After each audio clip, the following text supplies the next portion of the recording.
The people of your planet are well pleased with you, Kal-El.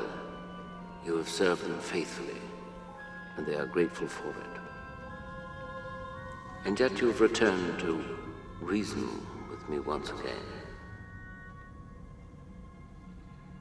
My son, I have tried to anticipate your every question. This was one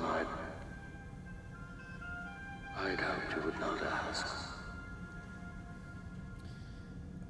My attachment, the feelings which I have developed for a certain human being have deeply affected me, Father.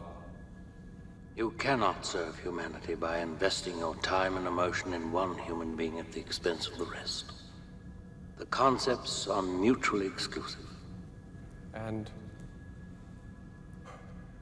if I no longer wish to serve humanity, is this how you repay their gratitude? By abandoning the weak, the defenseless, the needy for the sake of your selfish pursuits? Selfish? After all I've done for them? Will there ever come a time when I've served enough? At least they get a chance for happiness. I only ask as much, no more. Yours is a happiness. The fulfillment of your mission, the inspiration you must have felt. You must have felt that happiness within you. My son, surely you cannot deny that feeling. No, I cannot. Any more than I can deny the other, which is stronger in me, Father. So much stronger.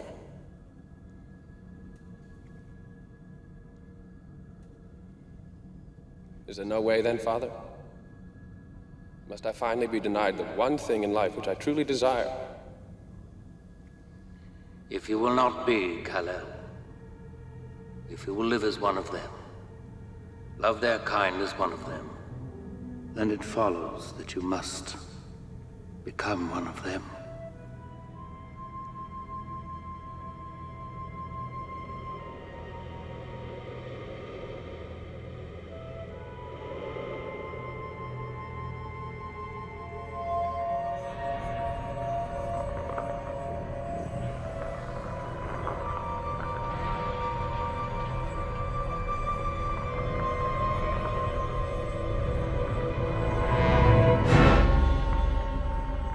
This crystal chamber has in it the harnessed rays of the red sun of Krypton.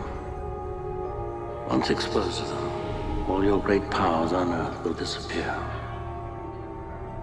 Forever. Once this is done, there's no going back. You will feel like an ordinary man.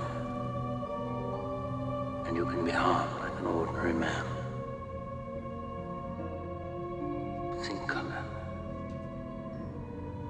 I beg you. Father, I love her.